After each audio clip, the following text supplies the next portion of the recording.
how can you expect to find a partner and a person that wants to spend time with you when you are mad, standoffish? How's anybody gonna see the juice? Be nice. Hey, babe, you look beautiful.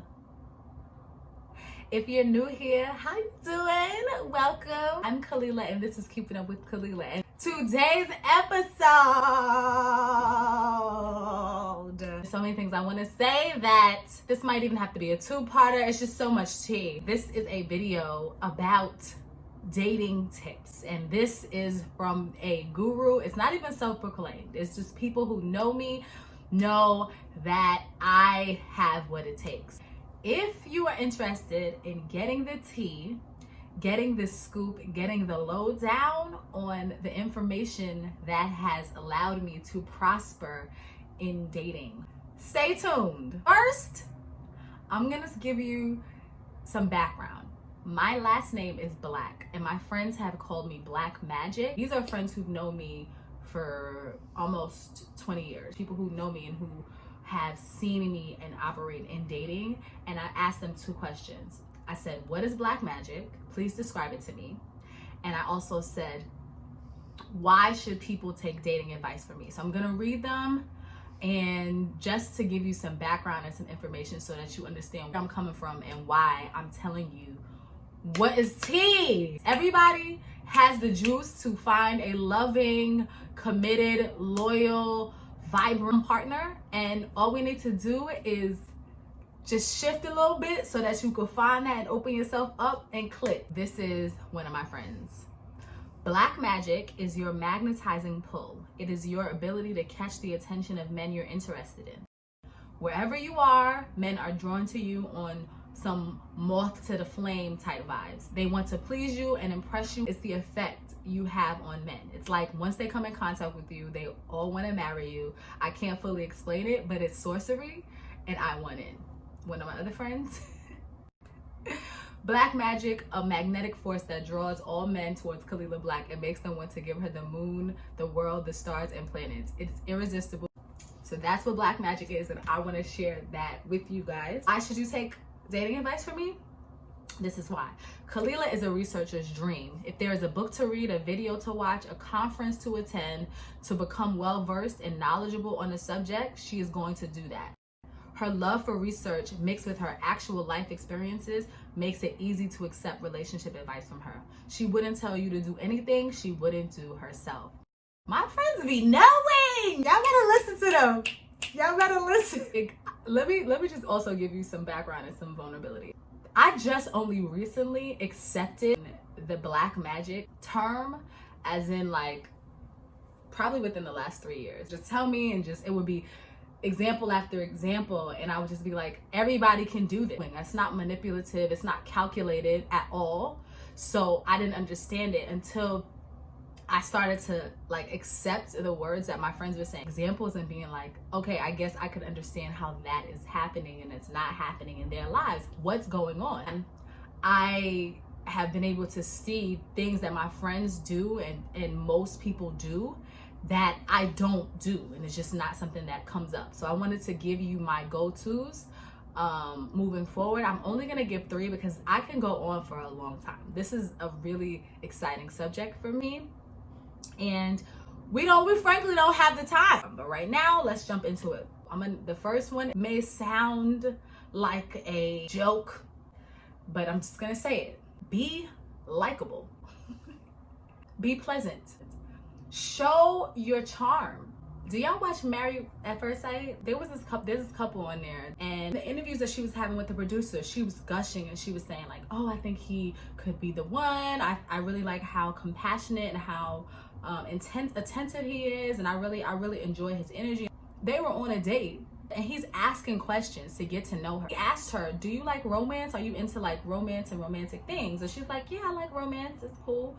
And he's like, okay, so does this count? And at the moment, he had laid out a picnic and he was giving her a massage that she asked for.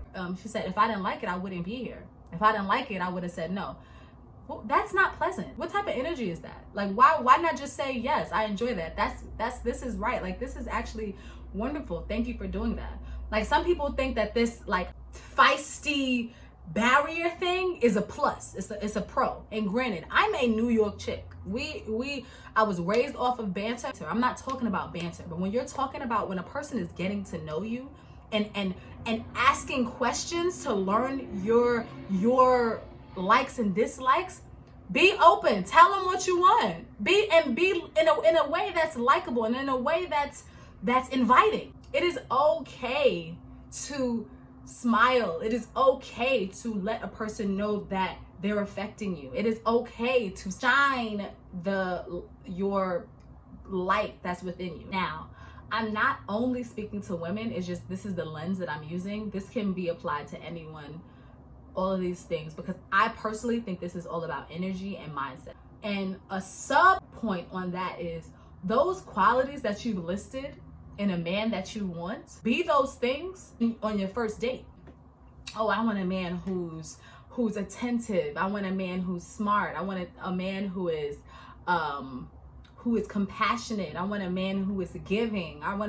All of those qualities are things that you can display from day one, from date one.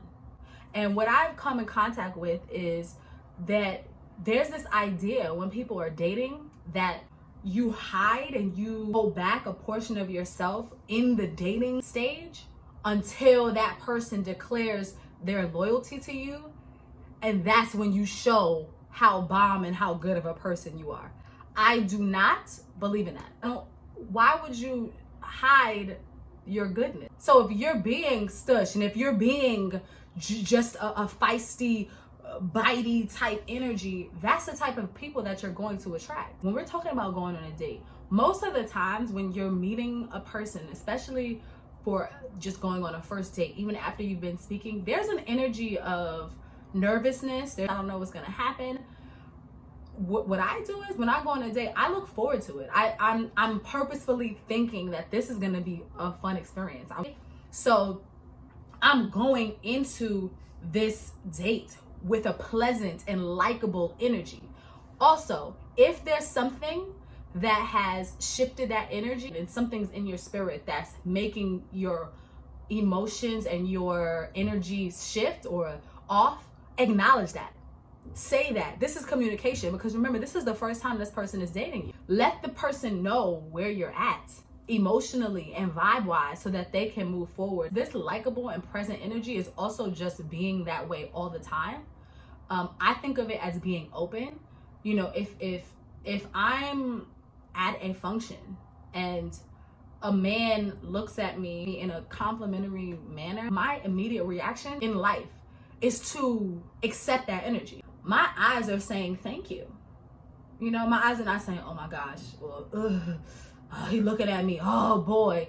We should assume that the interacting with people is going to go well. And it really only happens with you feeling like, I'm enjoying being here. Like, I'm having a good time. Like, I'm open. You know, you want to buy me a drink? Sure. The energy, I want to be clear that the mindset is open and likable and joy. It's present. This is going to be fun. Okay? Number 2, focus out. If you're worried about, oh my gosh, he didn't compliment me. Like, I spent mad long. He didn't ask me about this. He didn't ask me about that. You're focusing on you. And you're doing the exact same thing that you're upset with him doing, which is focusing on yourself. Focus out. When you're going on a date, actually care about getting to know this person, not caring about getting to know this person in relationship to you. Like, be open. I've been on dates and I've had bomb situations, bomb conversations, and then went home and assessed like, okay, yeah, or nay, this person's not good for me. Like, this is not a list. There's not a list that I'm hanging over my head that I'm checking off. And as you say yes or as you say no, you're negating points. This is this is an open, flowy conversation. When we're having a conversation with a person on a date or in a dating app, and we're looking at this person as a human being and not as a potential husband or a potential suitor, I personally think that the lens is different.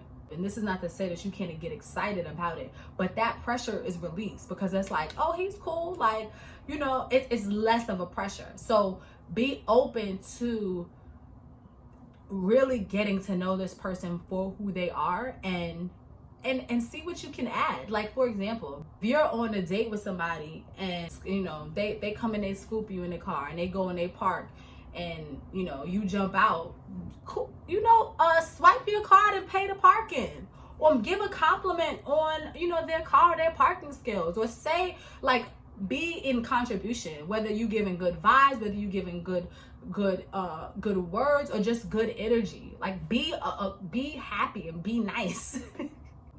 Be nice. Focus out. Focus towards them. Focus on the person and what you can bring to that person and to the enjoyment of that date. This one, child, y'all might not like me for this one. I might get a lot of feedback and a lot of flack, but I want to be clear on what I mean by this. Be direct. Be clear. If you're getting to know someone, there should be a level of grace and a level of understanding and opening, not for them to make mistakes, but there should be grace in communication, because you are a completely different person, had completely different life experience, which also shapes the word choice and the things that you say. So if something rubs you the wrong way in a conversation, and this has happened with me before, like if you have a conversation and a person is like, oh yeah, you're spoiled, like I can't stand a spoiled person. Instead of you being in your mind like, oh, well, he don't like spoiled person and I'm a person that wants to be spoiled, so he's a dub, and then just clocking out the whole rest of the night, actually ask, okay, so what do you think of when you hear spoiled? Well, I think of wants to be, doesn't want to work, doesn't want to contribute, doesn't want to do this, doesn't want to do that. And then you're like, oh, we have different definitions of spoiled. What I mean by spoiled is, I mean, give me love. Show me that you love me. Show me that I matter to you. Oh, well, no, I don't think that's spoiled. Then you clear something up and you realize, actually, we are talking the same language, but we just had a little barrier. That happens all the time. People are just speaking their own language. And there's no way that you can think that everything that y'all are going to say, even if y'all are using the same words, are going to match. And even with your own way, if someone's asking you a question about something, you're giving a one-word response, you know how many different ways someone can interpret that? They can interpret that as you don't want to speak about that situation, which may be what you mean. They can interpret that as something has gone wrong and you don't want to speak to them. You're off the date. You're a person that doesn't have conversation skills. There's so many ways that you can interpret that. Be clear. Say, oh, you know, I'm not really comfortable talking about that right now. Like, that's something that's real deep. So can we go into something a little lighter? Maybe we can get to that later if we get there. Don't just clam up. Be aware of how another person can receive you. This could be your potential partner. This isn't, why squander an opportunity because you are so stuck in your ways of operating that you can't even see the freaking forest for the trees. Y'all remember that phrase? I don't even really know where that comes from. Those are the three that I'm gonna drop right now. I'm gonna come back with some more. Thank you so much for watching the dating tips from Black Magic. Let me know if you enjoyed this video by liking and commenting and subscribing and sharing it, and I will be sure to send more videos just like this your way. Thanks for watching.